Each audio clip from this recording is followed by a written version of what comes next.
एक सवाल है आपसे।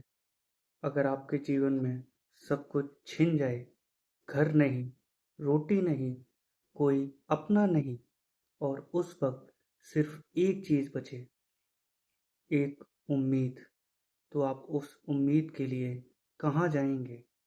किसके आगे हाथ फैलाएंगे?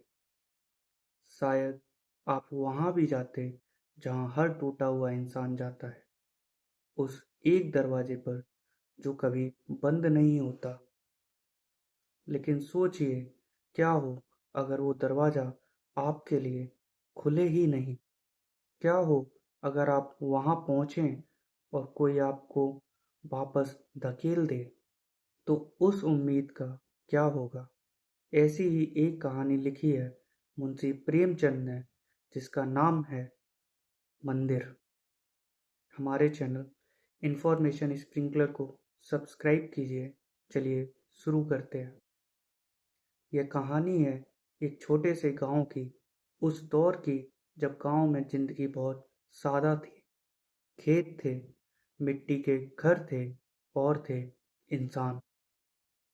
हमारे मुख्य पात्र का नाम है सुखिया। नाम में सुख है, पर जिंदगी में दुख ही दुख। पति पहले ही इस दुनिया से जा चुके हैं। साल भर के भीतर दो बच्चे भी गंगा की गोद में सौंप चुकी है। सोचिए, एक माँ के दिल पर क्या गुजरी होगी तब। लेकिन अभी भी एक जीवन की किरण बची है उसके पास। उसका एक नन्हा सा छोटा बेटा, जियावान। जियावान वो बालक है जो माँ के साथ घास छीलने जाता था, जो कहता था, अम्मा अम्मा, बड़ी सी खुरपी बनवा दो, मैं ढेर सारी घास छीलूंगा। जो वादा करता था कि माँ के लिए लाल लाल साड़ी लाएगा और अपने लिए बस थोड़ा सा गुड़। यह जियावान सुखिया की सांसें हैं, उसका सब कुछ है।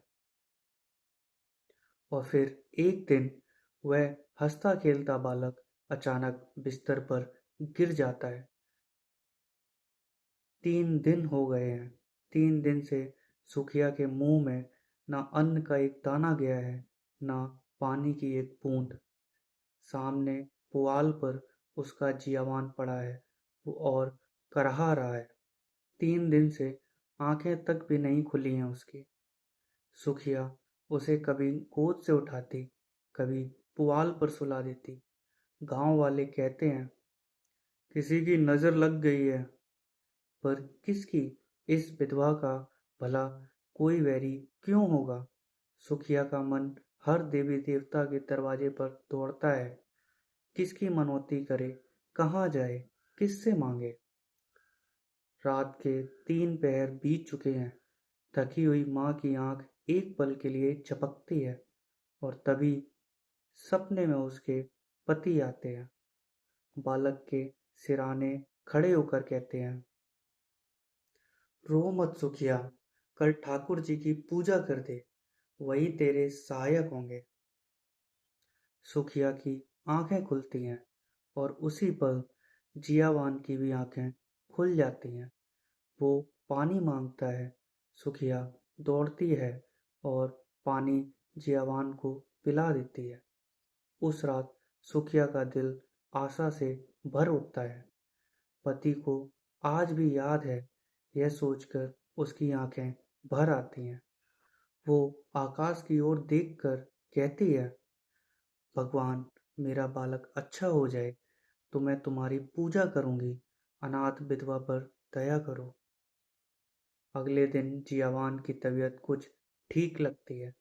थोड़ी खिचड़ी खाता है, दरवाजे पर आता है, दोस्तों को खेलते देखता है और मुस्कुराता है। सुखिया सोचती है, बच्चा अच्छा हो रहा है। एक दिन में जब पैसे हाथ में होंगे, तब ठाकुर जी की पूजा करने चली जाऊंगी। लेकिन शाम होते होते जियावान फिर से मुरझा जाता है। बुखार फिर से चढ़ने लगता है, और सुखिया का दिल फिर डूबने लगता है। उसके मन में एक ही ख्याल आता है, शायद मैंने पूजा में देरी की है, इसीलिए बालक फिर बीमार पड़ गया। अब देरी नहीं करनी है, आज ही जाना होगा। वह दौड़ती है, जमींदारों के बगीचे से फूल चुन लेती है, पर भोग के लिए मिठाई चाहिए, गांव को बांटने के लिए कुछ तो चाहिए, कम से कम एक आना पैसा। सारा गांव घूम आती है, कहीं से भी पैसे उधार नहीं मिलते। अब आप ही बताइए, उस माँ के मन पर क्या गुजरी होगी जिसने सारी जिंदगी सिर्फ दूसरों के लिए काम किया, उसे चार आने पैसे भी नहीं मिले। लेकिन सुखिया हार नहीं मानती। वो अपने हाथों के चांदी के कड़े उतारती है और दौड़कर बनिए की दुकान पर जाती है, कड़े गिरवी रखती है और पूजा का सामान खरीद लेती है। एक हाथ में बीमार बच्चा, दूसरे हाथ में पूजा की थाली, और वह चल पड़ती है मंदिर की ओर। मंदिर में आरती का घंटा बज रहा है। 10-5 भक्त खड़े हुए हैं। सुखिया चबूतरे पर आती है, थाली आगे करती है और कहती है, ठाकुर जी की मनौती की थी महाराज, पूजा करने आई हूँ। पुजारी ऊपर से नीचे देखता है और उसके मुंह से जो निकलता है, तो क्या भीतर चली जाएगी? हो तो चुकी पूजा, यहाँ आकर भ्रष्ट करेगी। सुखिया समझ नहीं पाती। वो तो बस एक माँ है, बीमार बेटे को लेकर भगवान के पास आई है। भोली आवाज में कहती है, सरकार, वह तो संसार के मालिक हैं, उनके दर्शन से पापी भी तर जाता है, मेरे छूने से कैसे उन्हें छूत लगेगी। और तभी भक्त लोग उठते हैं, मार के भगा दो, फेंक दो थाली वाली। चमार भी ठाकुर जी की पूजा करेंगे तो पृथ्वी रसताल में चली जाएगी।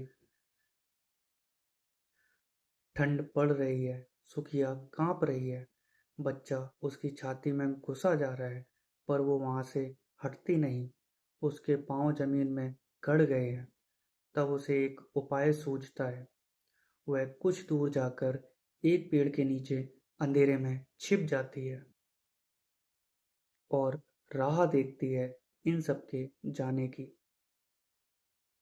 घड़ियां बीतती हैं, कथा होती है, पाठ होता है, पुजारी खाना पकाते हैं, भक्त एक एक करके घर चले जाते हैं और सुखिया पेड़ के नीचे ध्यान लगाए खड़ी रहती है, बीमार बच्चे को गोद में लिए।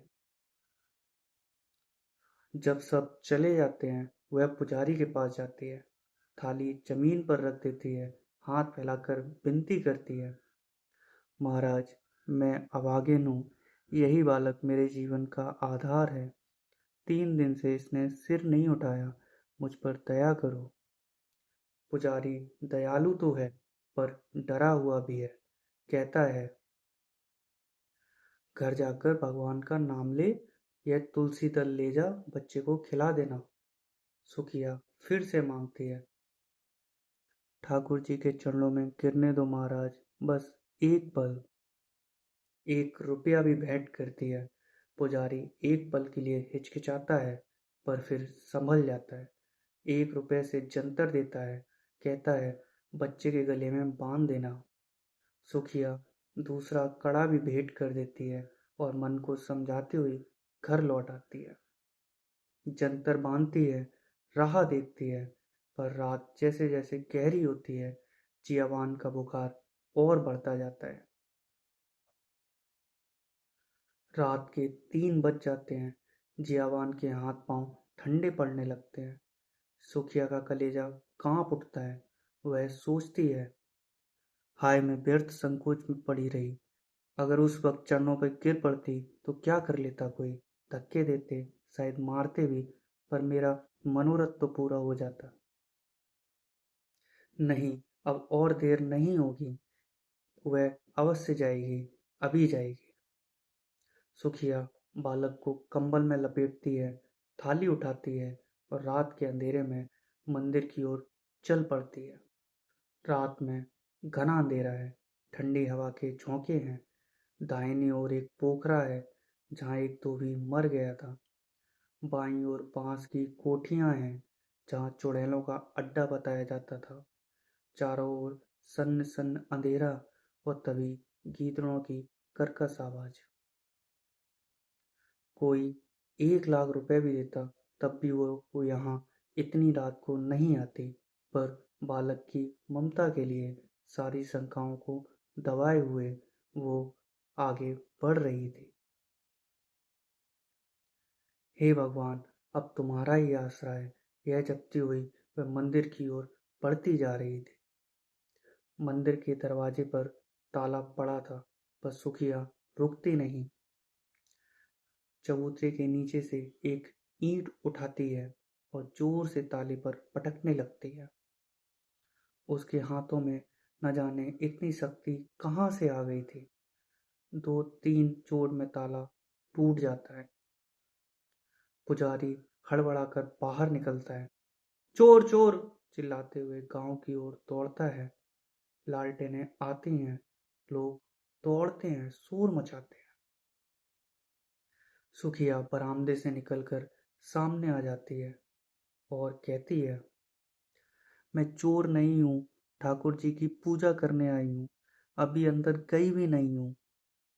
पुजारी चिल्लाता है, अनर्थ हो गया, चमारिन मंदिर में जाकर ठाकुर जी को भ्रष्ट कराई। और फिर लातें बरसती हैं, मुक्के पड़ते हैं। सुखिया एक हाथ से बच्चे को पकड़े है, दूसरे हाथ से उसे बचाने की कोशिश कर रही है। वह माँ है, वह लड़ रही है। और तभी एक बलिष्ठ ठाकुर का जोरदार मुक्का सुखिया को लगता है। जियावान उसके हाथ से छूट जाता है। वो जमीन पर गिर जाता है। वो न रोया, न कुछ बोला, न सांस ली। सुखिया संभलती है।